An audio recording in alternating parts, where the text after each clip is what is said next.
You've always been looking for something. That's something that makes you more than the person you're living as, more into the person you were created to be. What others see as mundane, you see as magnificent. You catch a glimpse of something new, and it becomes something significant. It's that something extra that keeps you up at night. You dream, you imagine, you envision what your life might be. You are gifted and passionate. Add God's purpose to this and watch what He can build. Who is the prodigy in you?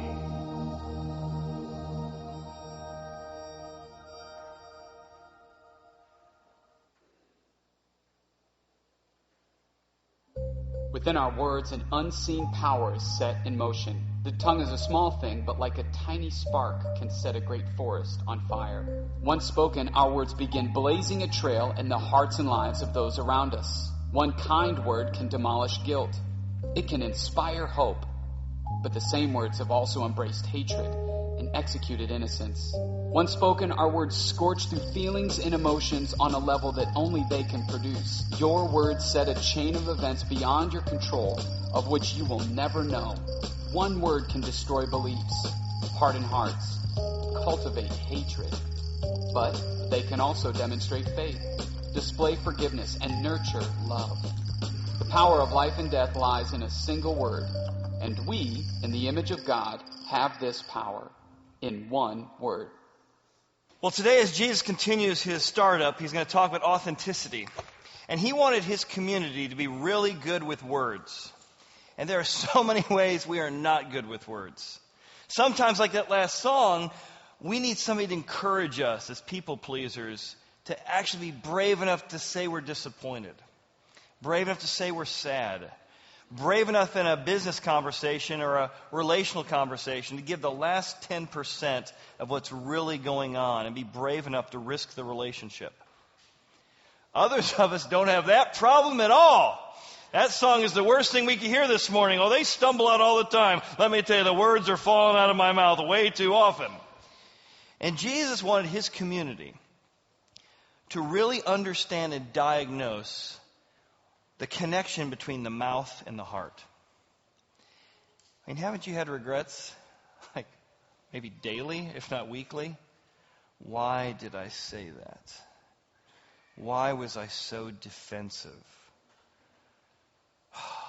The emotions got so high in that conversation that the word divorce came out of my lips. I got so frustrated at my teenager that I actually said, "You're such a disappointment to me." Oh, why did I get so amped up? Why did I mess up here? And Jesus has this fascinating diagnosis on how to deal with the real problem of our tongue that can be incredibly helpful. I remember we had a family gathering, 2 or 3 years ago. And the family gathering, we were playing games. We were having a whole lot of fun playing games, playing euchre, playing different games that night. And then I often do a get-to-know-you type thing. I say, "Everybody give me a number." And I flip through this book of questions. I say, "All right, question is, did you ever have a nickname growing up?" Somebody starts off, "Oh, yeah, my nickname was such and such." Somebody else says, "Oh, my nickname," and we're kind of laughing together. I said, "Well, my nickname was Flipper because I had such big shoes when I was on the soccer team." "Flipper?" "Yeah, Flipper, because of my big flippers." And it got to my son, Javen. "Hey, Javen, did you have a nickname?" "Not really." "Oh, that's fine. We can give you a different question if you want." He said, "Well, let me think about it for a second." It's like, "Well, Dad did call me Mumbler for 3 years."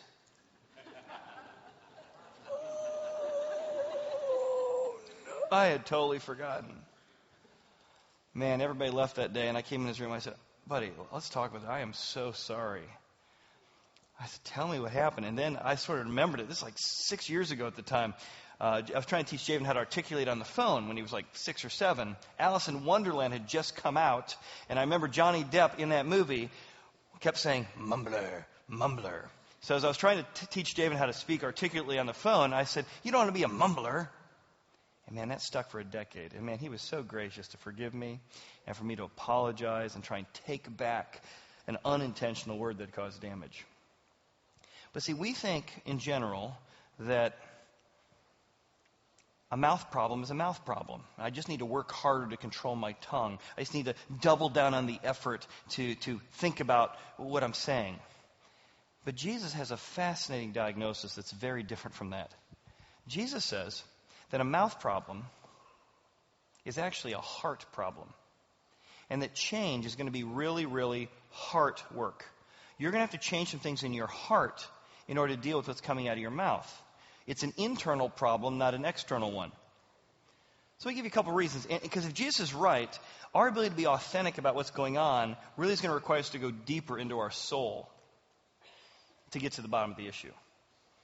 So 3 reasons. Reason number 1, Jesus says that our words are like fruit that are connected to deeper roots.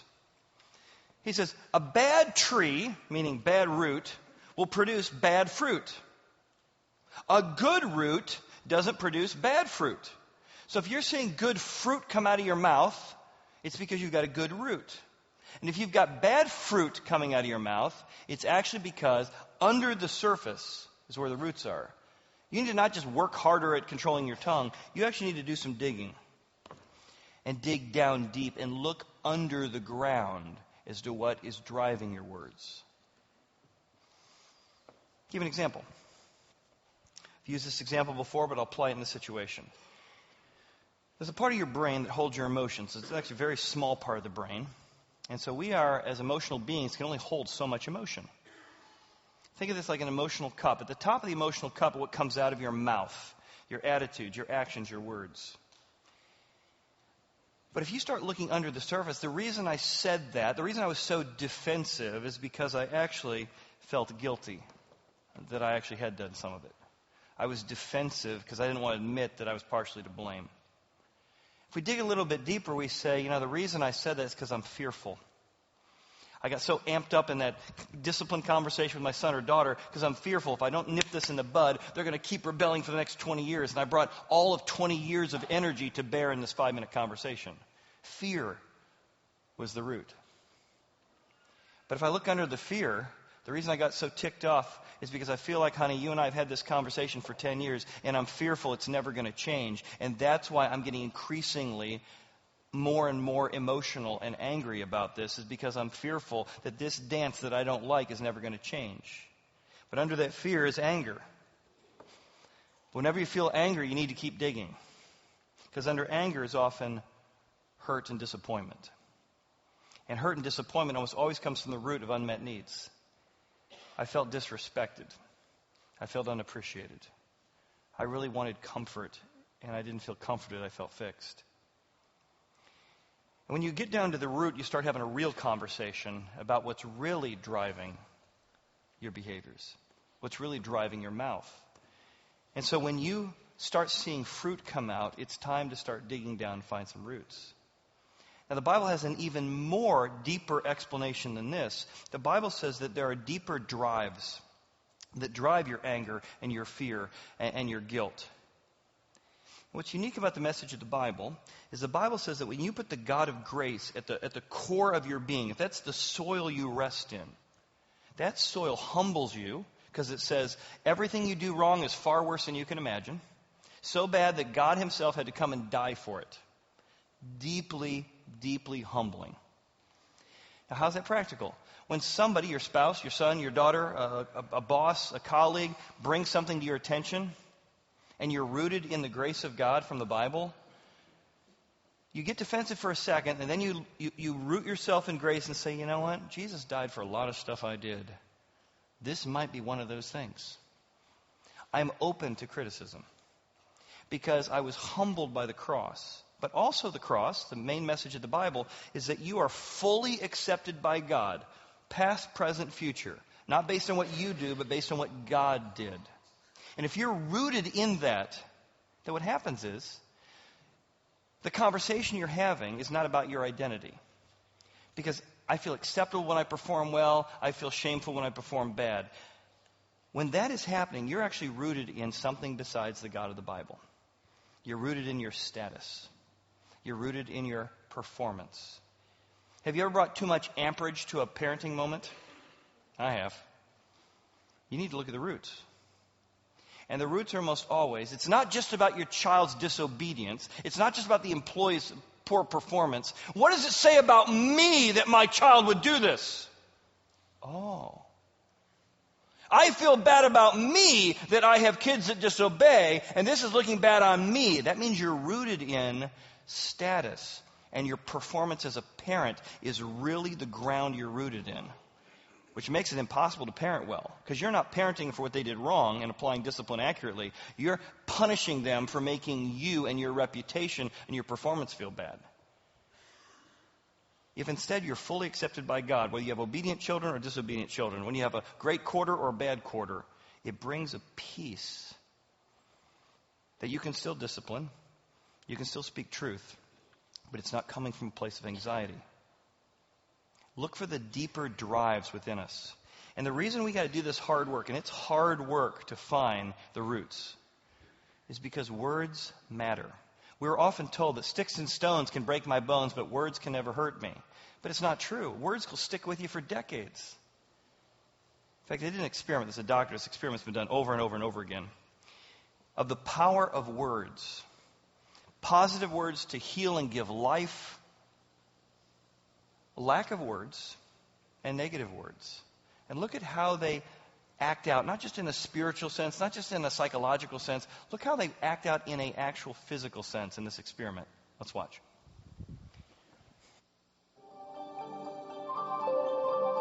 Dr. Emoto has conducted another interesting experiment. He placed rice into 3 glass beakers and covered it with water. And then every day for a month, he said, "Thank you" to one beaker, "You're an idiot" to the second, and the third one he completely ignored.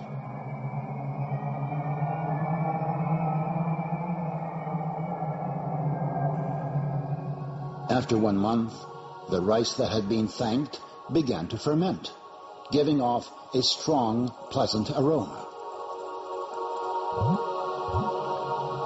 The rice in the second beaker turned black,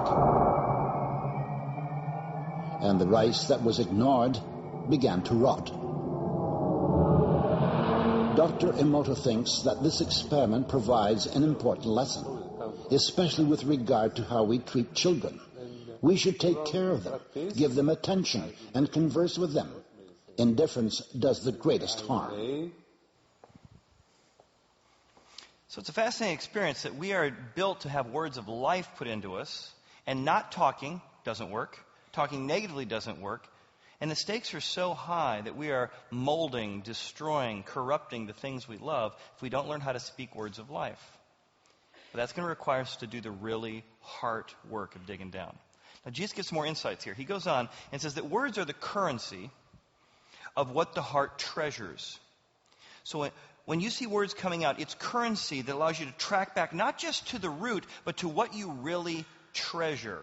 A good man, out of the good treasure in his heart, brings forth good. In other words, all the words do is they reach into your treasure box in your heart and just throw the cash out. And so whatever's coming out of your tongue shows you what's being treasured in your heart. An evil man just reaches into the evil treasure in his heart, and that's where his currency comes from.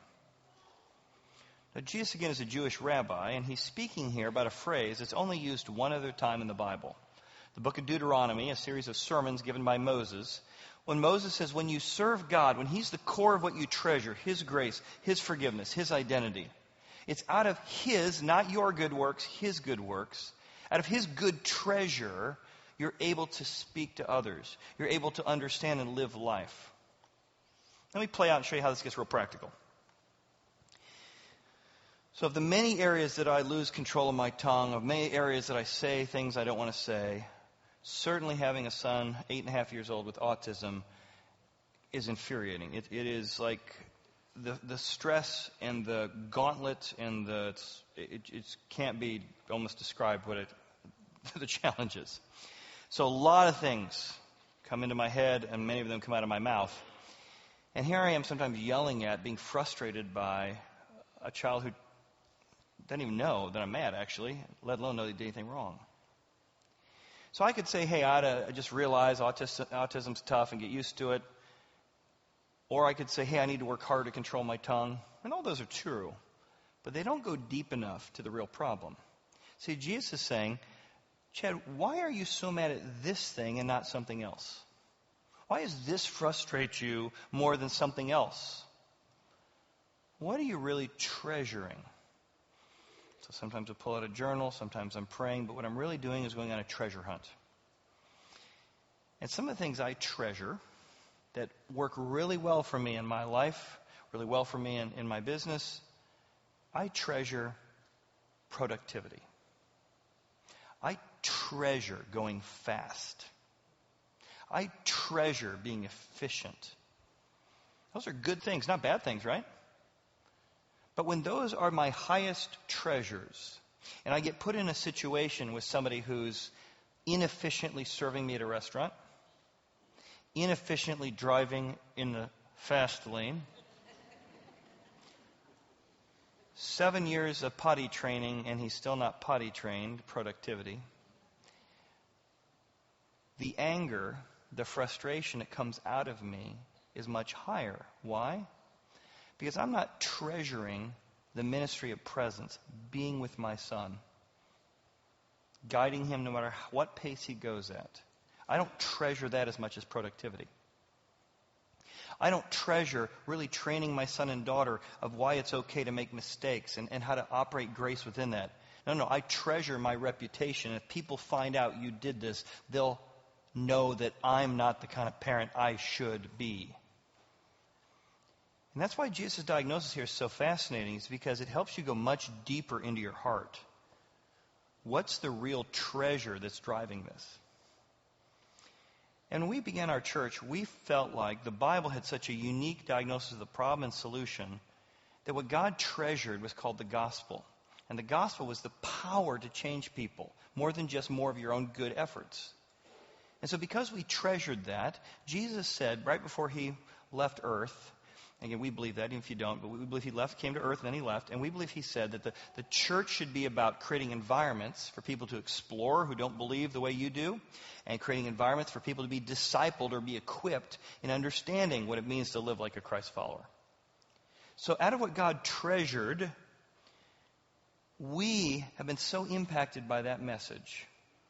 It's so changing us that we so treasured Jesus, and we so treasured the Bible, that all of our values, all of our strategies, all of our missions flowed out of what we say flowed out of what we treasured.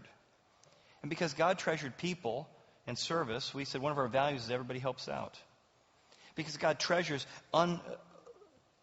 unconditional love, we wanted to have a mission statement called, you can comfortably connect to God through the Bible and a community of growing Christ followers. What we said, what we did, how we did it. I was at a conference this week, and several people were saying, tell me about your church. And I said, well, we do 2 different services on the weekend. Yeah, like a traditional contemporary? No, like exploring, equipping, and I deliver most times 100% different messages. This series is the one unique time of the year I don't do that.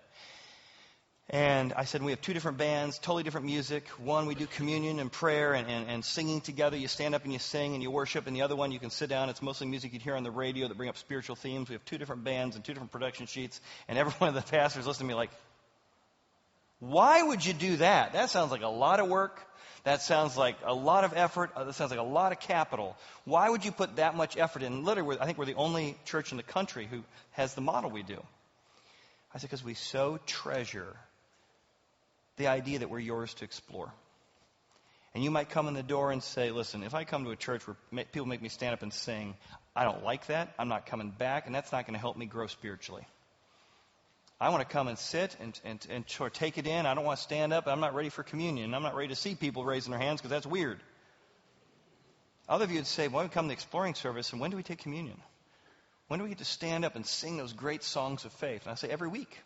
That's Saturday at 4:30 and Sunday at 8:50. And the reason we put all those efforts in is because we treasure an environment to help you wherever you are with your friends, invite people to environments where they can grow. Our strategies, our mission flows out of what we treasure. And I'd say the same thing. When you find yourself saying something you know you shouldn't say, You really got to do the hard work, and there's no way around it, to figure out what are you treasuring here more than God and His grace. Third, words are the fuel gauges of the heart's tank. Which means when you find stuff coming out of your mouth that you don't necessarily aren't particularly proud of, it's usually indication that you're on E in some area. Have you ever noticed that when you're tired, you're crabby? Or how about this? Have you ever noticed your spouse is crabby when they're tired? Or your kids are crabby when they're tired? It's much easier to see in others than in yourself, but it's true. When your tank is low, what comes out of your mouth is proportionate.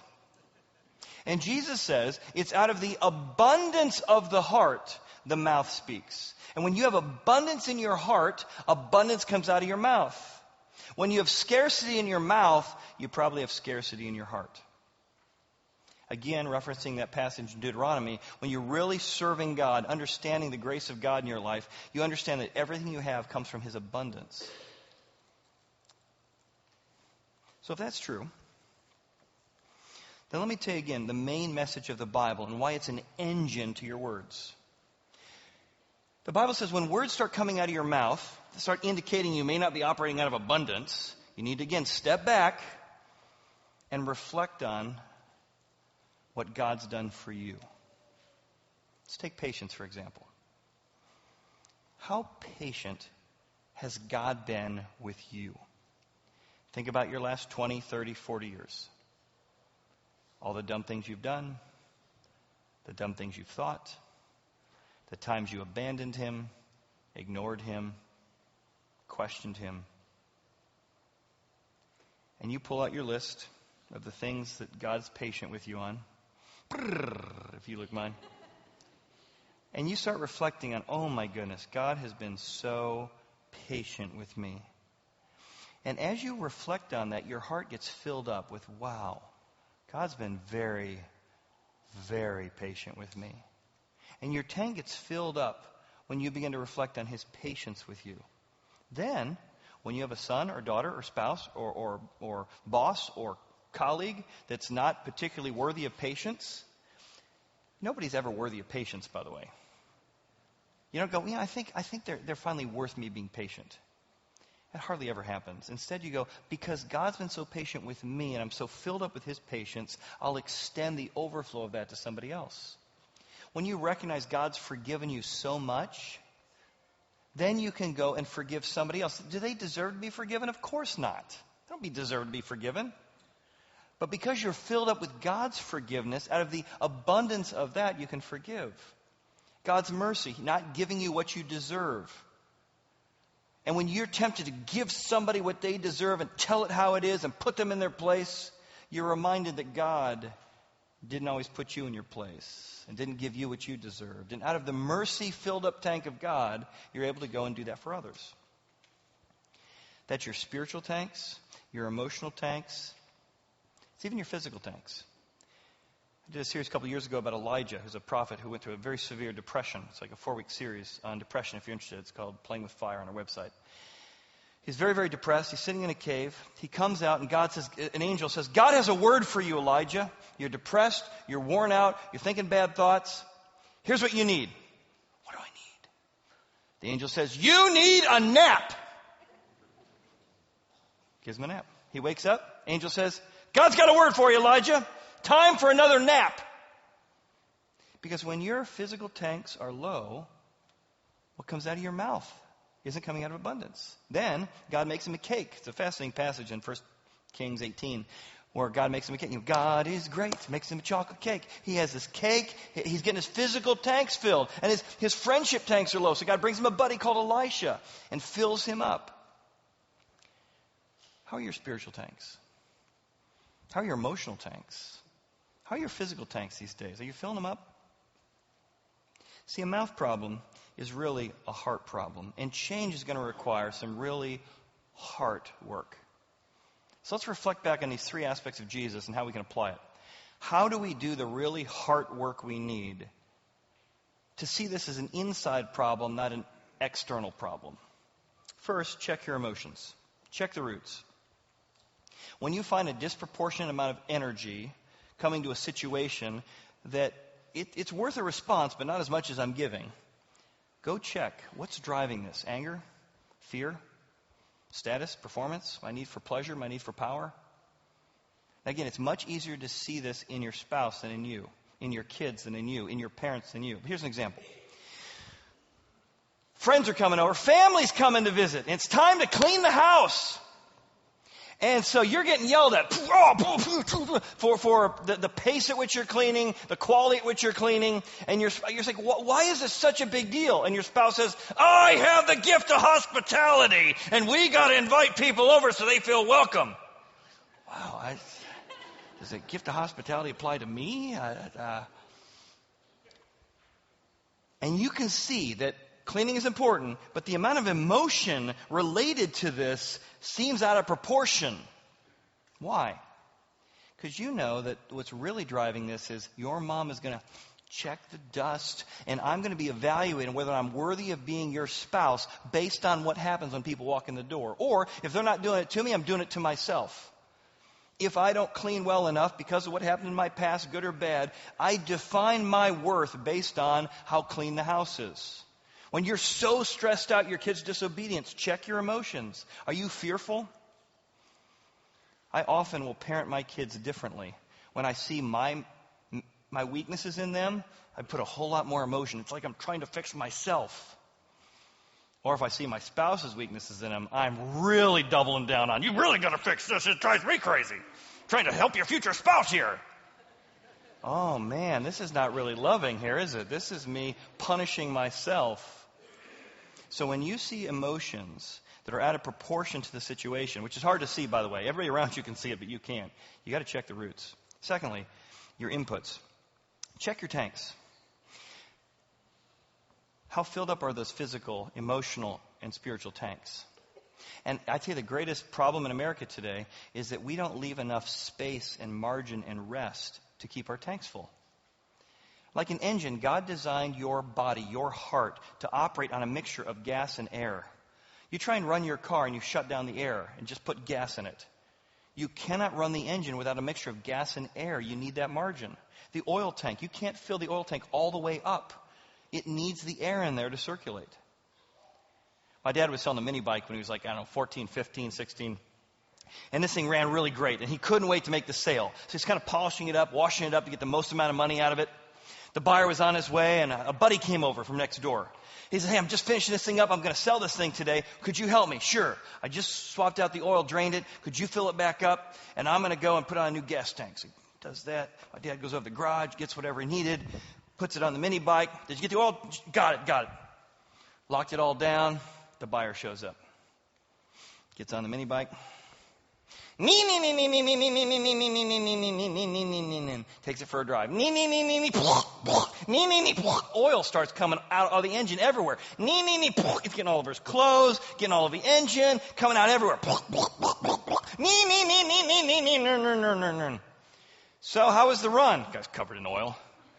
I think I'll keep looking. My dad's like, what happened? He turned to his buddy. I thought you changed the oil. He said, I did. He goes, well, how full did you fill it? He said, well, I got a lawnmower business. Just like my lawnmower, I filled it all the way to the top. Now, if you didn't have motorcycles growing up, a motorcycle, like a car, has a dipstick. You fill it to the top of the dipstick. But because he filled it all the way up, there was way too much oil. It was coming out everywhere. And many of us have done that with our schedules. There's no margin or air to think, to reflect, to emote. We don't save some margin to have time to emotionally connect with our kids or our spouse or even know ourselves. We don't have time to dig into our roots. We don't have time to trace our treasures. We just don't have time. We have filled it all to the max. And we wonder why what's coming out of our mouth isn't healthy. It's because we're not operating with that mix of rest and work that God gave us. So check your tanks. And lastly, check your treasures. Money. Money in your mouth reveal what you really treasure inside. And like I said, when we began our church, we really treasured the Bible. And we really treasured Jesus. And we felt like most times you came to church and you're bored out of your mind. I have no idea how to apply this. I don't even know what it means. It's just opaque. And we wanted to treasure the thing that God treasured. More than that, we want to align our treasures to what God treasures. How can I invest myself and my money to the things that God treasures? I'll tell you a story I heard this week. It's 1500.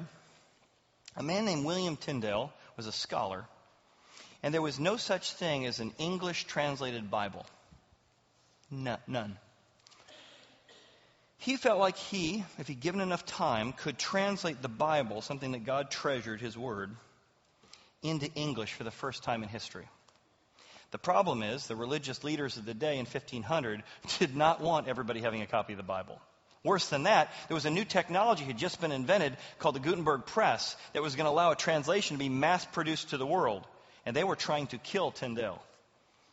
He was willing to do it, but where would he hide? How would he get a salary? It would take him at least 6 months to translate it, which is pretty amazing he did it in 6 months. But we today, if you've ever held a Bible in your hand in English, you might have heard the name William Tyndale, maybe not. But he's pretty famous in religious circles. But the name you probably never heard is the man behind the scenes, the man who financed the whole endeavor. His name was Humphrey Monmouth. He was a business owner. A business owner who said, I've made lots of money. How do I take my treasures and align it to what God treasures? He met William Tyndale and said, I will finance 6 months of you, your salary, 6 months of you hiding out in my house with my protection, your meals, your lodging. I want to become a gospel patron, somebody who finances the things that make a difference. And we're in a unique time in history where we can use the technological advances of the Gutenberg Press to make this available to everyone in the world. His name's not on it. He didn't get much credit for it. You probably never heard of him. But this is the man, Humphrey Monmouth, the man who financed putting his treasures in line with what God treasures. That's what we did as a church. In fact, one of the reasons in the startup series we've been taking you through our history is to show you how our history has been a group of people trying to align their treasures to what God treasures. Having people learn about the Bible, learn about Jesus. In fact, one of the reasons we're trying to raise $1 million is because we feel like we're at a technological moment in time where if you get on our website today, you can download MP3s of the message. Like MP3s, that's like 15-year-old, 20-year-old technology. You can't get access to video on our series. And so many people come in the door and they'll say, Chad, I listened to 10 messages before I came to the church. Many of you travel. I wish I could watch the service. So much of what you do is visual. So part of why we're trying to raise $1 million is because we feel like what God treasures is the Bible. We know many people would say, I wish I could send a link to somebody. I wish I could get a condensed version of it. So the $1 million we're trying to raise is to put in a full video system so that we can actually have all of our services live streamed online. So you can send links to your friends, because usually it's 4 or 5 of those before they show up at our front door. We're also trying to create 20% capacity so that we have room for people. Because there's a rule in church growth that says once you reach 80%, which we're well over, the church stops growing. And we could say, hey, we're a successful church, way to go. We got 4 services. But we always have felt like reaching people and continuing to create space for people is important. So if you feel like you want to be a Humphrey Monmouth, and use the technology available today to create new environments for people to learn and understand what God treasures. Because let me tell you a little quick history. About 10 years ago, we gathered together here on this property, about 200 cars. And people often ask, like, who designed this building? And there was an architect, but who really designed the building was right here. We had a 3x5 poster board that was empty. We brought it out by the old lake. If you've never been to the old lake, it's right out here. And we started asking people, if we want a facility that facilitates what God's doing here, and that's what facilities do, what would we need? What tools would we need? We need a room, a family room for funerals where family can have some quiet moments together before they walk in for a funeral. And we put that post-it note up on the board that day. We really want to have a creative experience where we can have great music, even though we're not going to be in a fine arts auditorium anymore. We really want to have a chapel with a steeple that looks like a church, but a sanctuary that feels very sacred. We really want to create children's space that's compelling and draws people in. And we literally put these post-it board notes up here. 2 years later, having given this to the architect, almost every idea brainstormed that day out by the lake is in our building today. We could walk around the building and say, yep, that came from that meeting, that came from that meeting. We so treasured everybody helps out that the building was designed by everybody. More than that, We were at Cincinnati Country Day School for an awful lot of years. Some of you may recognize this painting. If you don't, when you come in the door, just look up the stairs. It hangs there. It's been hanging there for 7 years. This painting was painted at our last service at Cincinnati Country Day while I spoke about the Nativity. As I spoke, Mark Theskin, the painter, told a Christmas story. It started off with a big black path, and right about here was the 3 wise men who were traveling. He then created at the bottom what is now Jesus' beard. This was Jesus in the Nativity, sitting in the manger. You can still see the outline of Jesus. And this was Mary, and this was Joseph leaning over Jesus. And as I began to speak about the kind of Jesus who could bring meaning and purpose in your life, he slowly painted and transformed a nativity scene into the face of Jesus. It was to remind everyone who had gave for 2 years, made pledges for 4 years, who had invested, served, helped out in children's ministry for all those years, every time they see this painting as they walk up to our administrative office, that they were part of the first phase of Horizon's work of treasuring and aligning their treasures to what God did. At the end of the service that day, we wanted everyone to make a mark. And so we pulled out this canvas, and everyone who came that day could sign it. We still have it. We originally were going to put it on the back of the painting, but the dimensions were a little bit different, so we just kept them both. 10 years ago, people who gave and served and treasured said, I want to be part of a facility that facilitates more people experiencing the grace and the love and the forgiveness that I've had here. I came to church and I'm believing in God, and now I have found incredible purpose, and I call myself a Christian. You know, I still don't call myself a Christian, but I'm learning things I've never learned before, and I love coming to a place that I understand what's going on. And in one sense, the legacy of our church has been a legacy of people saying, God's helping me out. We're yours to explore. Maybe he can help you out too. And this next song really speaks to something we have found. It may not be what you've found yet, but that Jesus can be everything you want and everything you need to transform your life and help you, not just with your mouth problem, but with the source of the mouth problem, the heart problem as well. Listen to these words together.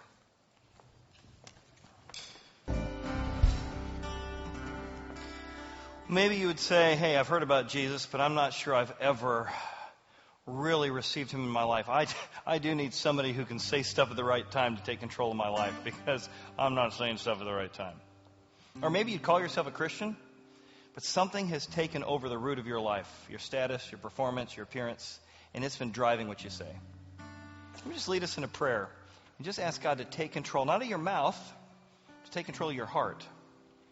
And in doing so, take control of your mouth. Let's pray together. So, Father, maybe you want to admit, God, I'm sorry for the things that come out of my mouth this week. Toward people I serve or say I love. God, I need help. God, I admit, I thought I had a mouth problem. But I agree with you, I got a heart problem. I invite you to come and forgive me for what I've said. But I need your leadership. Will you come and lead the way I speak? Will you come and help me change my heart to a place of security so I'm not so defensive? God, help me speak words of life into those around me. We ask this in Jesus' name. Amen. Last thing as we leave today, one of the things that also we began as a church from the very beginning is we want to be givers. People who gave here, near, and far. And so we certainly do that. You heard about teams going down to Belize. You'll hear next week about a team to Cancun. But we have some needs in our immediate area. With the flood that happened last week, we've partnered with Interparish Ministries to help those who've been flooded out of their homes. So if you leave today, you want to grab one of these blue bags. Inside the blue bag is a list of cleaning supplies needed for homes and such, and some non-perishable goods that are needed. So if you could be part, again, we as a community don't want to be inward focused, we want to be outward focused, place for our friends, helping the community. Grab one of these blue bags, fill that up, bring it back next week, or some of the needs are a lot more timely than that. You can bring these bags back to the church Monday through Friday as well with the kind of supplies that are needed. So if you please want to do that so we can be a real help to those who are hurting because of the flood here in our area. Lastly, we have Easter services beginning here soon, and we're going to make tickets available starting today. There are 6 services. We have a lot of spring breaks happening this year, so we're able to go down from 7 to 6. 6 identical Easter services are held on Saturday, March 31st, 4 p.m. and 5 p.m. And Sunday, we're going to have 8:50, 10, 11:10. We'll add a 4th service at 12:20, which will also have brunch that day, complimentary brunch if you go to 12:20. You do need tickets for those services. They are complimentary, but they do make sure we have a spot for everybody. You can get those out by the fireplace after the service today. Also, we have East Station's annual Easter egg hunt on the Saturday service. And that's at 4 p.m. and 5 p.m. as well. So you can come to the 4 p.m., then go to the 5 p.m. service, or vice versa. We're going to have, again, our helicopter. If you haven't been here before with your kids or grandkids, it's fantastic. We have a helicopter that flies in, drops Easter eggs, thousands of Easter eggs down. Everybody comes and opens their Easter eggs together. And then this year, we're also going to have a petting zoo. And so you can bring together, and some animals there, some small ones, tigers and lions and bears. No, there's rabbits and some chicks and things like that you can participate in. So tickets for the Easter services and the Easter egg hunt are available down by the fireplace. You'll see a big display up there, and the blue bags are available just as you come out by the front door at our information desk. Thanks for being here. See you next week for our last week of Startup. Thanks again.